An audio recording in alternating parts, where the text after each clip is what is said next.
Welcome back. I've got a special story to share today. Alistair Sterling laughed as he dropped Maya Sterling's hand-drawn restoration plans into the silver champagne bucket during the firm's anniversary gala. The ink from her meticulous sketches began to bleed instantly, turning the expensive vintage bubbly into a murky gray soup. He didn't just ruin the work. He did it while holding court in the center of the marble-floored ballroom, surrounded by the city's elite and the entire board of Sterling architecture. The room went silent, the only sound the soft fizz of the carbonation eating away at months of her life. "It's charming, Maya. Really," Alistair said, his voice carrying effortlessly to the back of the hall. He wiped a stray droplet of champagne from his tuxedo sleeve with a silk handkerchief. "But we are in the business of building the future, not coddling the past. You should spend less time with your dusty archives and more time learning how to use a CAD program. It's embarrassing to have a Sterling presenting something that looks like a high school art project."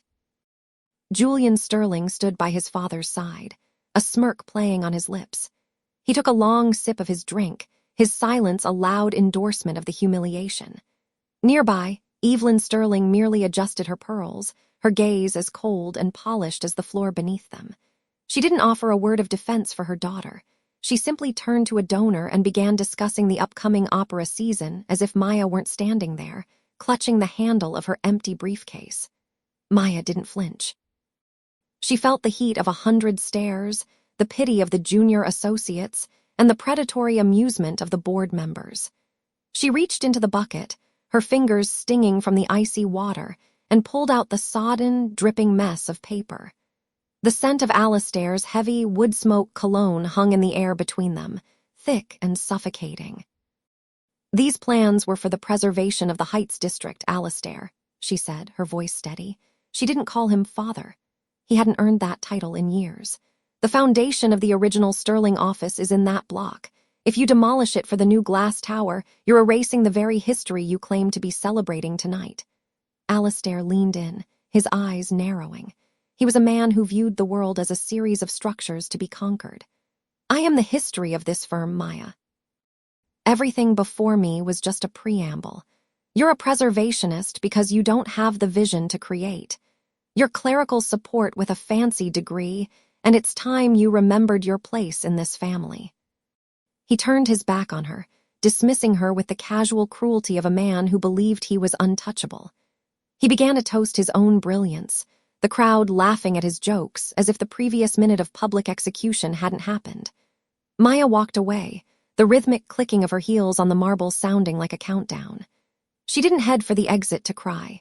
Instead, she moved toward the shadowed alcove near the library, where the light of the gala felt thin and distant. She pulled a small, encrypted burner phone from her clutch. She had spent 3 years being the clerical support Alistair despised.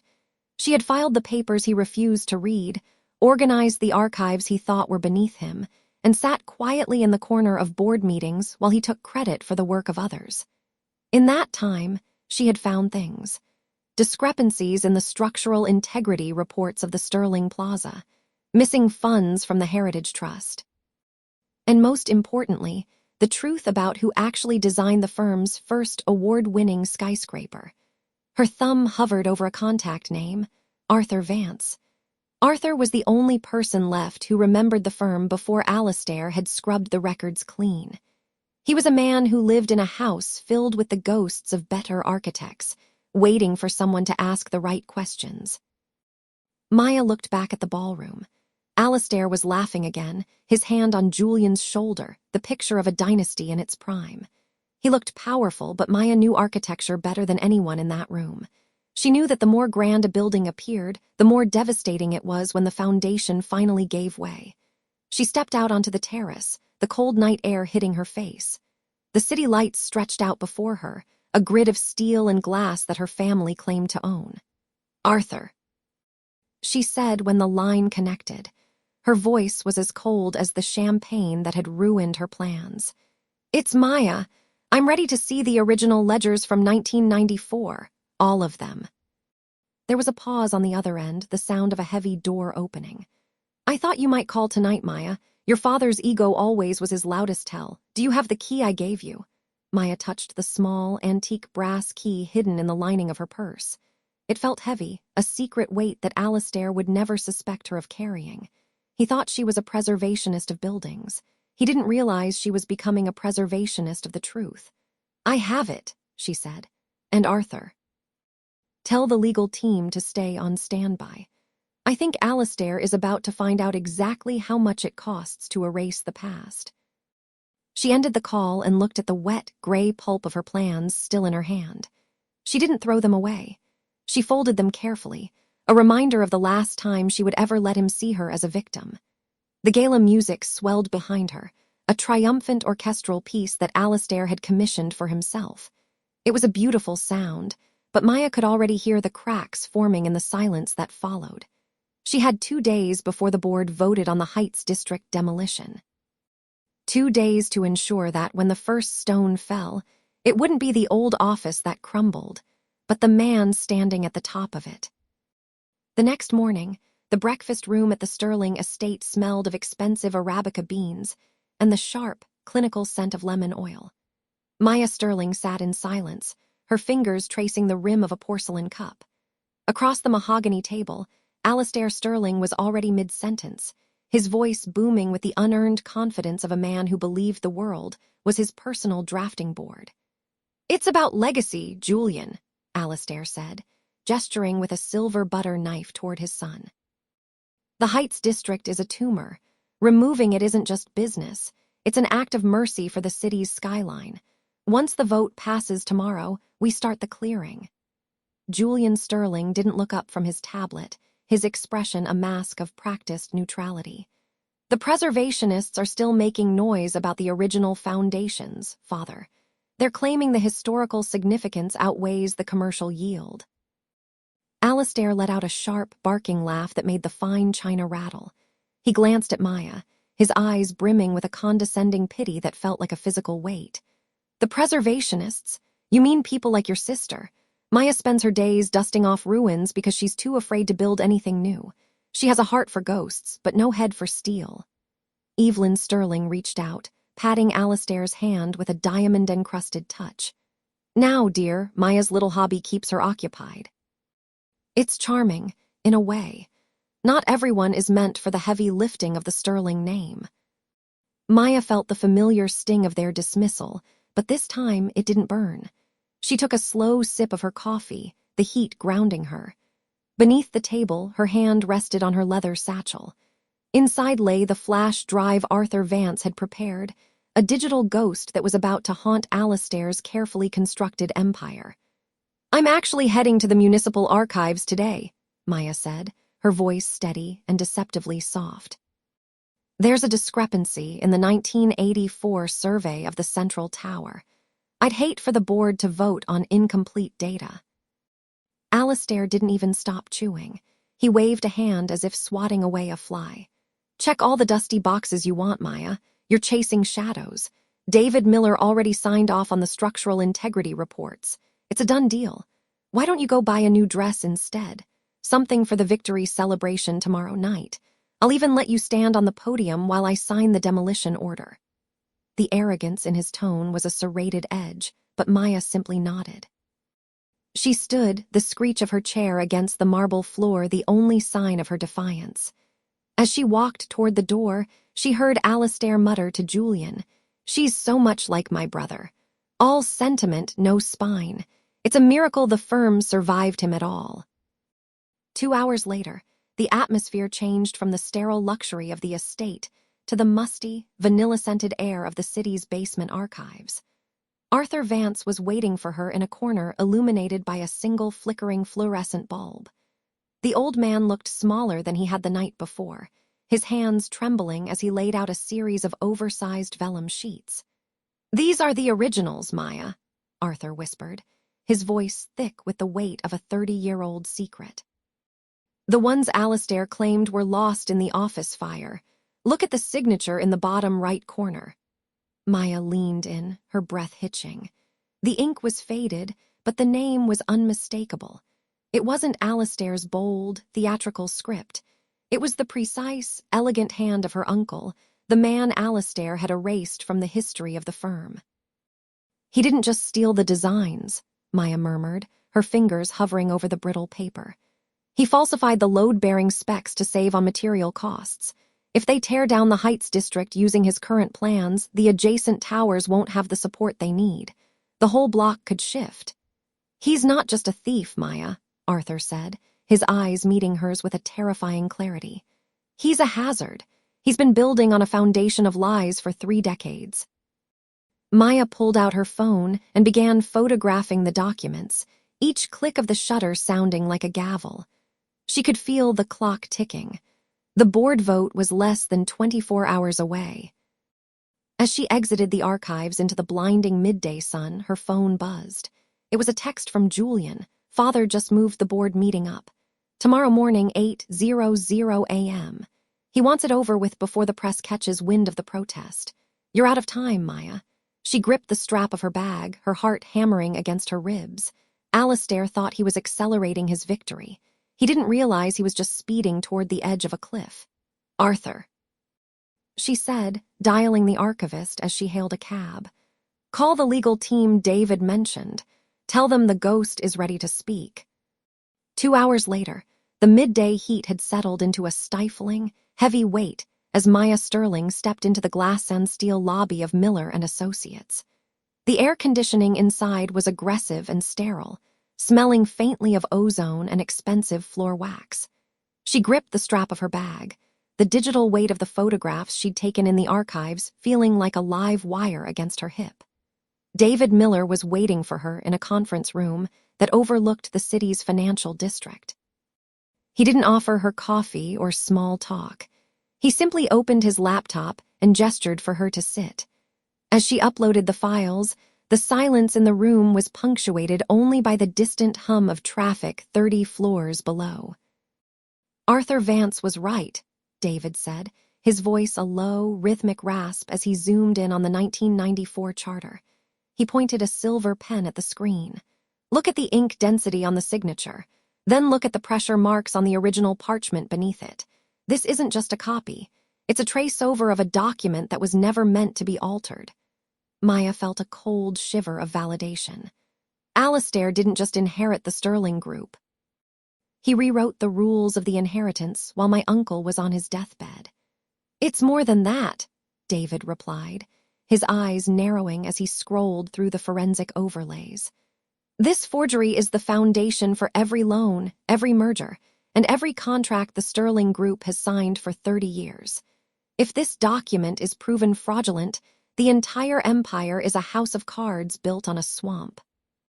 The vibration of Maya's phone against the mahogany table made them both flinch. The caller ID showed a name that still made her stomach tighten: Alistair Sterling. She hesitated, then hit speaker. "I hope you're enjoying your little scavenger hunt, Maya," Alistair's voice boomed, dripping with the casual arrogance of a man who had never faced a consequence in his life. The background noise suggested he was at his private club, the clink of crystal and the low murmur of powerful men surrounding him. "Julian tells me you're still playing detective. It's pathetic, really. You've always had a flair for the dramatic, but it's beneath even you." Maya kept her voice level, her eyes fixed on the forged signature on the screen. "I'm just looking for the truth, Father. Isn't that what architects do? Ensure the foundation is solid." Alistair let out a sharp, jagged laugh. "The foundation is whatever I say it is.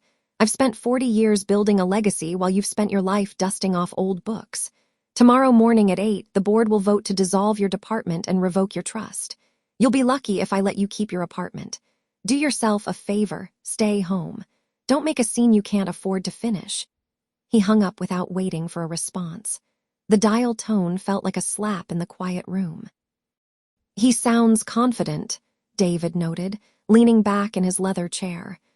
"He's always confident when he thinks he's holding all the cards," she replied, her fingers tracing the edge of the table.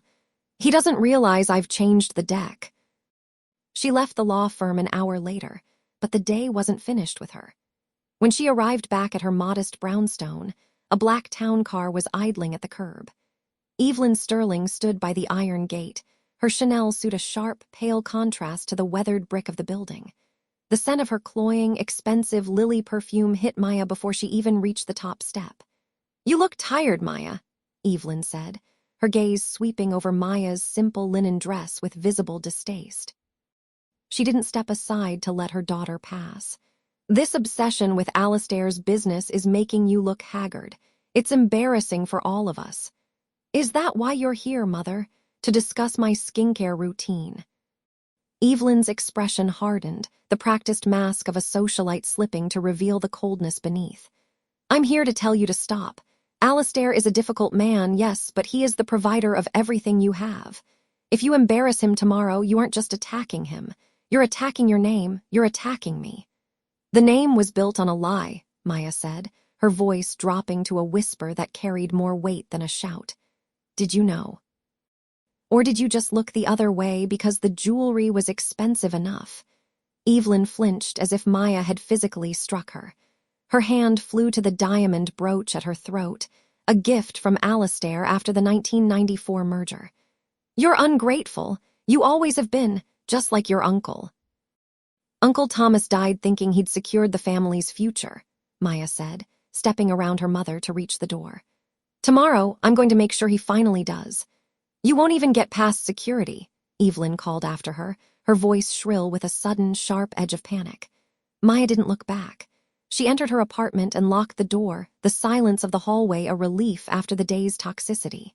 She went straight to her desk and opened the folder David Miller had prepared. Inside was a certified forensic report, a copy of the original unedited charter Arthur Vance had hidden, and a list of board members who had been defrauded. She checked her watch. 7:00 p.m. 13 hours until the meeting.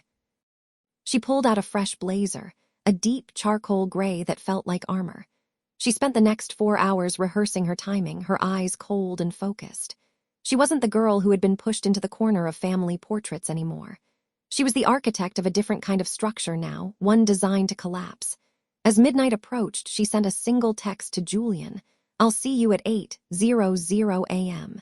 Tell Father to wear his favorite tie. He'll want to look good for the cameras." She set her alarm for 5:30 a.m. and lay down, not to sleep, but to wait. The countdown had reached its final stage. Alistair Sterling thought he was walking into a coronation.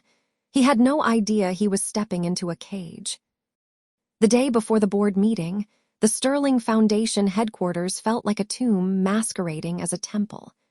The air in the executive wing was thick with the scent of expensive sandalwood and the sterile hum of high-end air filtration.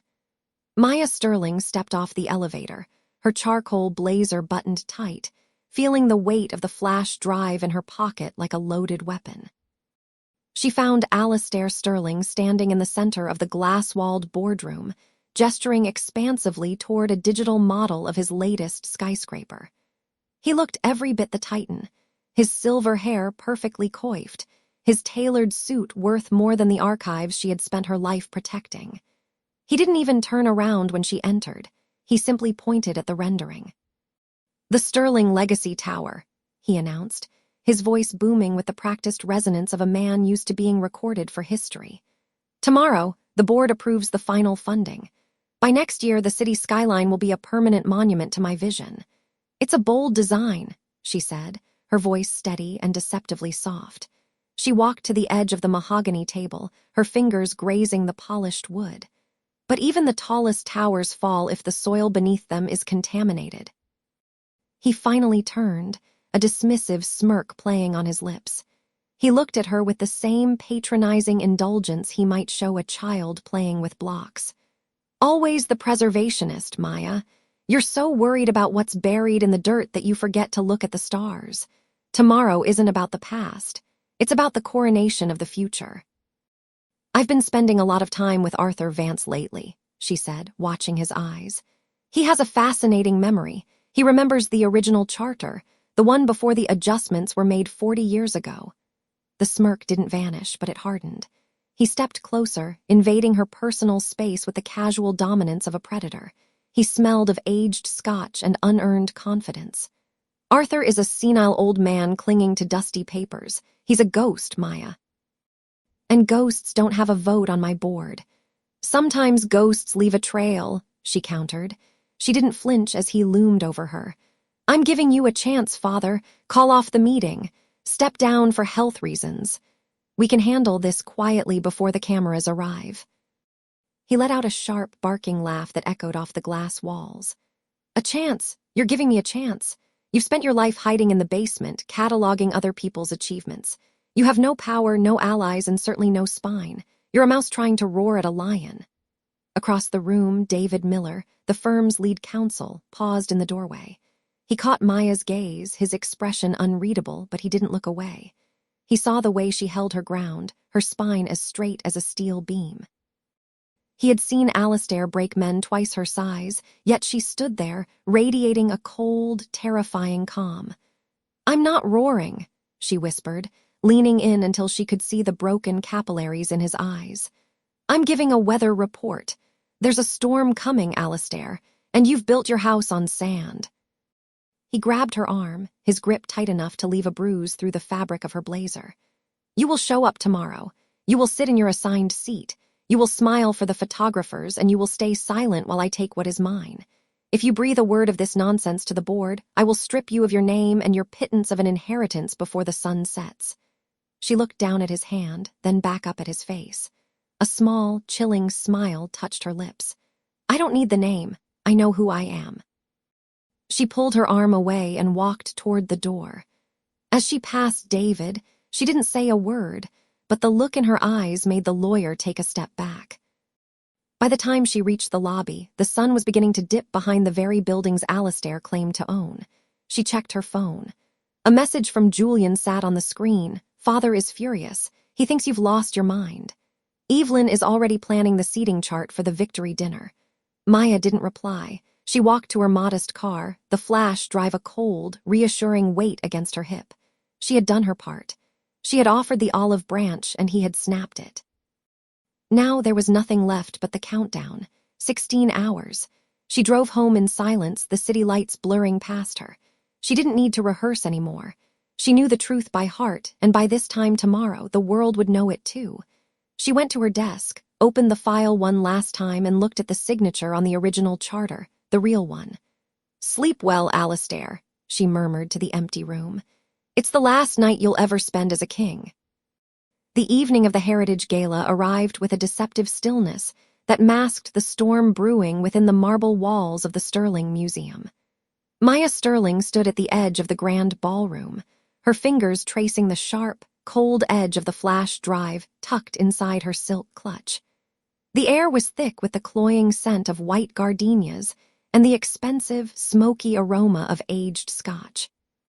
Above, the crystal chandeliers hummed with a low electric vibration, casting fractured light across the sea of black ties and designer gowns. She had spent a lifetime feeling like a ghost in these halls, a quiet observer of her family's carefully curated lies. Tonight, she was the architect of their collapse. Alistair Sterling stood at the center of the room, holding court beneath a massive oil painting of his own father. He looked every bit the king he believed himself to be, his chest puffed out in a tailored tuxedo that cost more than Maya's annual salary at the archives. He was laughing, a booming, performative sound that demanded attention from everyone within 20 feet. When his gaze shifted and caught hers, the laughter didn't reach his eyes. It never did. He beckoned her over with a flick of his wrist, the way one might call a stray dog. You actually showed up, he said as she approached, his voice loud enough to draw the attention of the surrounding board members. He didn't offer a greeting or a smile. Instead, he leaned in, the scent of expensive bourbon hitting her like a physical blow. I half expected you to stay in that dusty basement of yours. You look like a ghost at your own funeral, Maya. That dress. It's a bit drab for a Sterling event, don't you think? It lacks the prestige we're celebrating tonight. A few of the men around him chuckled dutifully. Maya felt the familiar heat of a rage spike tightening her throat, but she didn't flinch. She met his gaze with a calm that seemed to irritate him. I thought it was appropriate for the occasion, Father, she replied, her voice smooth and level. After all, tonight is about the truth of our heritage. I wanted something that wouldn't distract from the facts. Alistair's eyes narrowed, his lip curling in a sneer. The facts are that I built this empire while you played with scrapbooks. Try not to embarrass me tonight. Stay in the corners where you belong. He turned his back on her before she could respond, dismissing her existence with a casual shrug of his shoulders. She moved through the crowd, her heels clicking rhythmically against the polished marble, a steady, ticking clock that only she could hear. She spotted Julian Sterling near the bar, his face pale as he downed a glass of champagne. He looked like a man standing on the edge of a cliff, his eyes darting toward the entrance every time the heavy oak doors swung open. When he saw her, he nearly choked on his drink. "Maya, for God's sake," Julian whispered, pulling her toward a shadowed alcove. "Father is on a warpath. He knows you were at the archives late last night. He thinks you're trying to sabotage the charter announcement. If you have something, if you're planning something, stop. He'll ruin you. He'll make sure you never work in this city again." "He already tried that, Julian," she said, her voice dropping to a whisper that carried more weight than a scream. She reached into her clutch, her thumb brushing the smooth plastic of the drive. The secret power of it felt like a live wire against her skin. He thinks he's the wolf, but he's forgotten who raised him. He's forgotten that a house built on a stolen foundation can't stand forever. Julian shook his head, his hands trembling. "You don't understand. He's already made the deal with David Miller. The expansion is moving forward tomorrow. The Sterling name is about to become untouchable. You're tilting at windmills, sister." "Wait for it, Julian," she said, a small, cold smile touching her lips. "The higher the climb, the harder the impact." She left him there and circled back toward the VIP section. Evelyn Sterling was there, draped in diamonds that caught the light like jagged shards of ice. She was speaking to a group of socialites, her voice dripping with practiced grace. When she saw Maya, her expression shifted into one of pinched disappointment. "Maya, dear, your hair is a mess," Evelyn said, reaching out to tuck a stray lock behind Maya's ear with a touch that felt like a sting. "And that perfume, it's so heavy. You should have come to the house earlier. I could have had my stylist look at you. We have a reputation to maintain tonight, especially with the governor watching." "My apologies, Mother," Maya said, stepping back to break the contact. "I've been busy ensuring everything is in order for the presentation. I wouldn't want any surprises to ruin the Sterling reputation." Evelyn's eyes flashed with a momentary flicker of uncertainty, but it was quickly replaced by her usual mask of cold superiority. "Don't be dramatic. There are no surprises in this family, only legacies. Now go find a seat near the back. Your father is about to begin." The lights in the ballroom dimmed, and a spotlight focused on the mahogany podium at the front of the room. A hush fell over the 300 guests, the only sound the faint, rhythmic thrum of the air conditioning and the distant clink of a server's tray. Alistair stepped up to the microphone, his presence commanding and arrogant. He adjusted his cuffs, his gold watch gleaming under the lights. "Friends, colleagues, and rivals," Alistair began, his voice amplified and resonant. "Tonight, we celebrate 75 years of the Sterling Charter, a legacy of vision, of strength, and above all, of integrity." Maya moved silently toward the tech booth at the rear of the hall. The technician, a young man she had spent the last 3 hours bribing with both logic and a significant portion of her savings, looked up at her. His eyes were wide, his headset lopsided. She didn't say a word.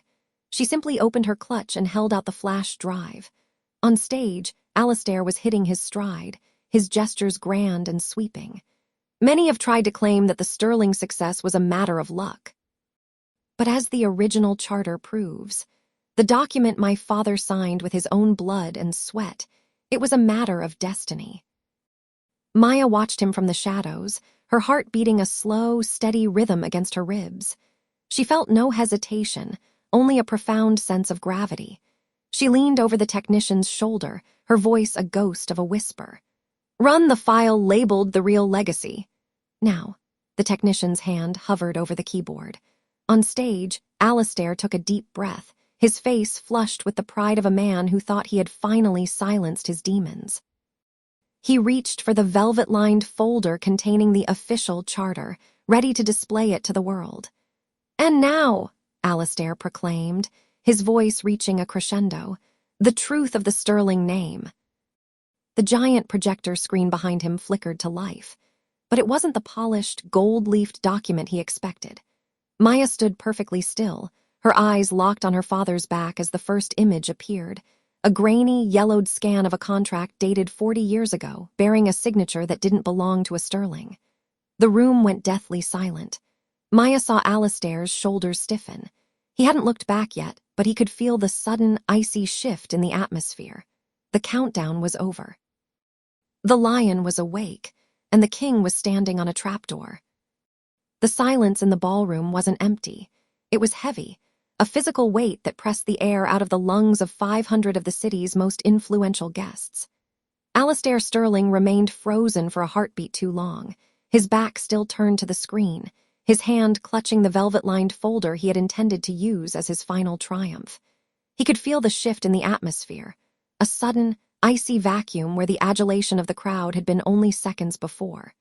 Slowly, he turned. The blood didn't just leave Alistair Sterling's face. It seemed to evaporate, leaving behind a sallow, parchment-like mask of disbelief. His eyes, usually sharp and predatory, widened until the whites were visible all around the irises, darting frantically across the projected text as if he could blink the truth away. His jaw hung slack, a slight tremor catching the corner of his mouth as his breathing hitched into shallow, audible rasps that were picked up by the lapel microphone and broadcast to every corner of the room. The arrogance that had defined his posture for decades crumbled, his shoulders slumping as if the very air had turned to lead, pinning him against the mahogany podium he had intended to be his throne. "What is this?" David Miller whispered from the front row. The board member leaned forward, his professional curiosity replaced by the cold, calculating gaze of a man watching a billion-dollar investment liquidate in real time. "That's not the Sterling Charter. That's a labor contract. And that signature. It's the original agreement for the Sterling Vance architectural firm," Maya Sterling said, her voice cutting through the hum of the projector fan with the precision of a scalpel. She stepped onto the stage, her heels clicking rhythmically against the polished wood. She didn't shout. She didn't need to. The microphone caught her every word, steady and cold. "The one dated 3 months before my grandfather supposedly founded this empire alone. The one that proves the designs that built this city were stolen from a partner who was never paid." You disgruntled, pathetic girl," he hissed, the sound echoing through the speakers. He lunged toward her, his hand reaching out as if to physically snatch the words back from the air, but he tripped over the cord of the microphone. He looked like a cornered animal, sweating under the harsh glow of the stage lights. The scent of expensive lilies and ozone from the electronics filled the space between them. "This is a fabrication, a technical glitch." "It's the truth, Alistair," she replied, using his first name with a clinical detachment that made him flinch. She gestured toward the back of the room. "And Arthur Vance is standing right there with the original ledger. He's been waiting 40 years for you to stop lying." The room erupted in a low, frantic murmur. Julian Sterling took a sharp step back from the stage, his hands raised as if to physically distance himself from the contagion of his father's fall. He looked at the screen, then at the exits, already calculating how much of his own reputation he could salvage from the wreckage. Beside him, Evelyn Sterling was a statue of frozen horror. She stared at the screen, her social mask cracking, the glass of vintage champagne in her hand trembling until the liquid spilled over her diamonds, soaking into her silk glove. "You've spent your whole life telling me the Sterling name was the only thing that mattered," she said, looking her father in the eye. She felt the weight of the secret she had carried for months finally lift, replaced by a fierce, quiet clarity. "You were right. It matters because it's a lie, and today the lie ends." Alistair tried to speak, but only a dry, hacking sound emerged. He looked out at the audience, searching for a friendly face, but David Miller had already turned his back to consult with a lawyer. The witnesses were no longer his admirers. They were the jury of his peers, and they were already moving their chairs away from him. "Security, get her out of here," he finally shrieked, but the guards at the door didn't move. They were looking at Arthur Vance, who held a stack of legal injunctions in his weathered hands. Maya didn't wait for the fallout. She had delivered the strike. Now she would let the gravity of the truth do the rest of the work. She turned on her heel and walked toward the stairs, her shadow long and sharp against the projected image of the stolen contract. "Enjoy the legacy you built," she said over her shoulder, her voice a low, steady blade. "I'm going to go build something real." She walked out of the ballroom, the heavy oak doors swinging shut behind her, muffling the sound of the man who had been a king realizing he was standing on nothing but air. The heavy oak doors hadn't even fully settled into their frames before the silence inside the ballroom shattered into 1,000 jagged pieces. Maya stood in the dimly lit corridor, her back against the cool, polished wood, listening to the muffled roar of the life she was leaving behind. She could hear the frantic pitch of her father's voice, a desperate, shrill sound that no longer carried the weight of authority. "This is a fabrication, a bitter, jealous girl's attempt to ruin her betters." Alistair's voice bled through the wood, vibrating against Maya's shoulder blades. She didn't move. She could smell the faint, metallic scent of ozone from the projector still humming inside, mixed with the expensive, floral perfume of the socialites who were currently scrambling to distance themselves from a falling king. Inside, the atmosphere had curdled. David Miller, the lead investor who had been Alistair's staunchest ally for a decade, stepped back as if the man were suddenly contagious. He looked at the projected documents, then at the man he had trusted with millions. "The signatures are verified, Alistair. The forensic audit was completed an hour ago.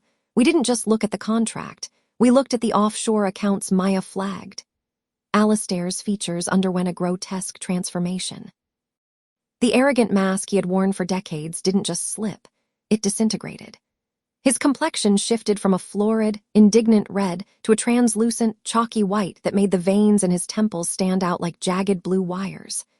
His eyes, once so cold and commanding, became wide and glassy, reflecting the flickering light of the projector like a deer caught in high beams. His mouth hung open, a hollow O of silent shock, while a single, frantic pulse throbbed visibly in his neck. He looked suddenly, jarringly old, the weight of his fraud finally pulling the skin tight against his skull, until he was nothing more than a ghost of the man who had walked into the room. "Julian," Alistair gasped, reaching out a trembling hand toward his son. Tell them your sister is lying." Julian Sterling stood frozen, his eyes fixed on the evidence of the stolen patents and the embezzled funds. He had spent his life trying to earn the approval of a man who had built a throne on a foundation of theft. Slowly, Julian looked up, his face hardening into a mask of cold pragmatism. He didn't take his father's hand. Instead, he adjusted his cufflink, a gesture of pure, Sterling-bred detachment. "I've seen enough, Father," Julian said, his voice devoid of warmth. "The board will be meeting in the morning to discuss your immediate removal. I suggest you find a very good lawyer, though looking at those bank statements, I doubt you can afford one anymore." Evelyn Sterling made a soft, strangled sound. She clutched the diamond necklace at her throat so tightly the string finally gave way, sending a rain of pearls clattering across the marble floor like tiny white teeth. She didn't look at her husband. She looked at the exit, her mind already calculating how much of her personal estate was shielded from the coming litigation. Arthur Vance stepped forward then, the heavy legal folder in his hand a physical manifestation of the truth. He didn't need to shout. He simply handed a single page to David Miller. "This is the injunction. Alistair Sterling is barred from the premises of Sterling Architects effective immediately. Security is already waiting at the service entrance." Maya finally pushed off from the door. She didn't want to see him dragged out. She didn't need the satisfaction of watching the guards put their hands on his expensive suit. The victory wasn't in his humiliation. It was in the silence that followed the truth. She began to walk down the long, vaulted gallery, her heels clicking a steady, rhythmic beat on the stone. The sound echoed, no longer the timid footsteps of a daughter seeking approval, but the stride of a woman who had reclaimed her own name. Maya. She stopped but didn't turn. Julian had followed her out. He stood 10 feet away, the light from the ballroom casting a long, distorted shadow between them. "You realize what you've done?" Julian asked. "The company, the Sterling name, it's going to be dragged through the mud for years. We could have handled this internally. We could have protected the legacy." "The legacy was a lie, Julian," she said, turning her head just enough to see him in profile. "You're worried about the mud on the name. I was worried about the blood on the hands that built it. You chose the brand. I chose the truth. And what now?" Julian's voice was tight. "You think you can just walk away?" "You're a Sterling. This follows you too." Maya smiled, a small, cold thing that didn't reach her eyes. She reached into her small clutch and pulled out a simple, white business card. She dropped it on the floor between them. "I'm not a Sterling anymore," she said. "I've filed the paperwork to revert to my mother's maiden name. If you want to discuss the preservation of the historical archives, you can contact my office. But as for the family business, I'm out of the business of family." She walked toward the grand entrance, where the valet was already waiting with her modest car. Behind her, she heard the heavy doors of the ballroom groan open one last time. She didn't look back to see Alistair being escorted out, his head bowed, his hands hidden. She didn't look back to see Evelyn weeping over her broken pearls or Julian standing alone in the dark. As she pulled away from the estate, the iron gates hissed shut in the rearview mirror. For the first time in 26 years, the air in her lungs didn't feel like it belonged to someone else. She reached over and touched the passenger seat, where the original, hand-drawn plans of her uncle's first building sat in a protective sleeve. The reckoning was over. The house of cards had fallen. But as she looked at the dark road ahead, Maya realized that the hardest part wasn't over. The destruction was easy. Now, she had to see if anything was left to build. 6 months had passed since the iron gates of the Sterling estate hissed, shut in Maya Sterling's rearview mirror for the last time. The transition from the suffocating opulence of her father's shadow to the quiet, purposeful air of her own firm had been a slow, methodical reconstruction. She stood now in the center of the Sterling Vance archive, a space defined by high ceilings and the comforting, earthy scent of old paper and beeswax. The morning light caught the dust motes dancing over rows of meticulously organized blueprints. This wasn't just a library, it was a sanctuary for the truth. Maya adjusted a framed sketch on the wall, her fingers lingering on the glass. She felt a strange, hollow peace. The frantic pulse of the reckoning had faded, replaced by the steady rhythm of a life built on her own terms. Arthur Vance entered the room, his footsteps echoing softly on the polished oak floor.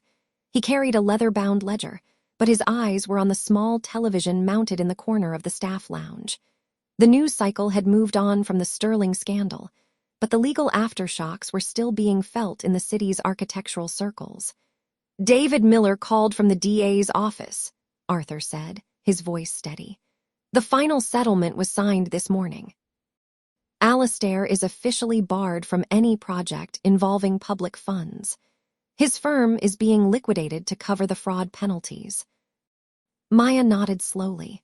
She didn't feel the sharp spike of adrenaline Dee once expected from such news. Instead, she felt a weary sense of closure. She'd seen Alistair Sterling only once in the last 90 days. It had been a fleeting glimpse across a rainy street near the courthouse. He wasn't the titan who had loomed over her childhood anymore. Dee looked startlingly ordinary in a generic, off-the-rack trench coat, his shoulders hunched against the wind. He was living in a 2-bedroom apartment in a part of the city he used to mock, stripped of the prestige that had been his only oxygen.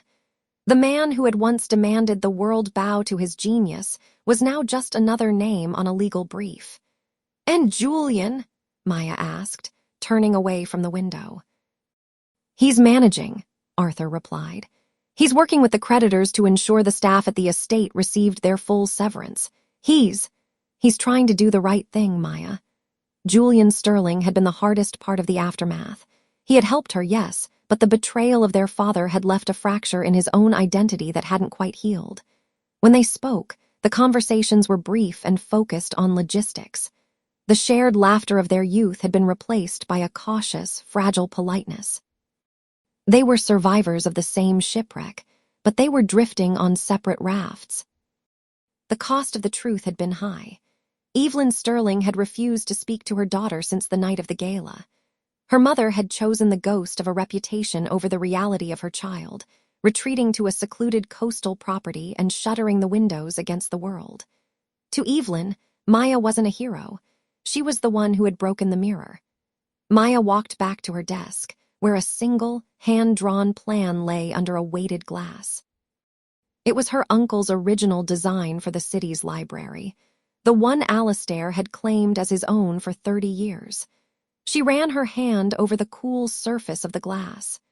The injustice had been corrected, the thief had been cast out, and the rightful name was finally etched into the city's history.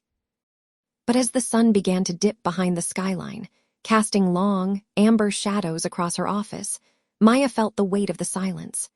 She had won the war, but the battlefield was empty.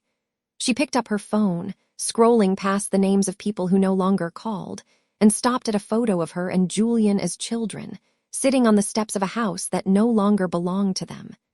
She realized then that revenge was a surgical strike. It removed the cancer, but it left a scar. She was free, but she was also alone in a way she hadn't anticipated. She took a deep breath, the scent of fresh ink filling her lungs, and sat down to work. There were new buildings to design, new legacies to protect, and for the first time in 26 years, the name at the bottom of the page would be hers.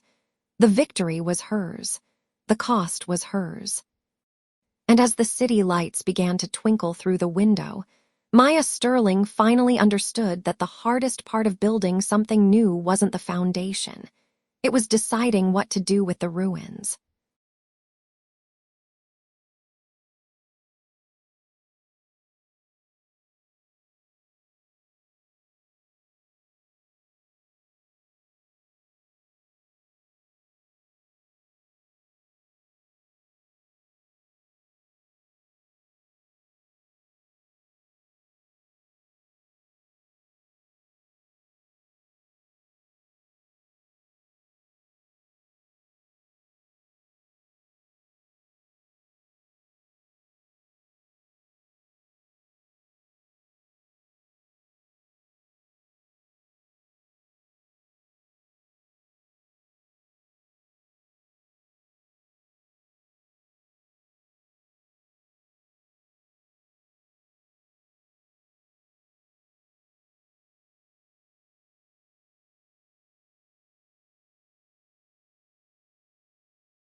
I hope you enjoyed this tale. Please subscribe to support the channel. Goodbye for now.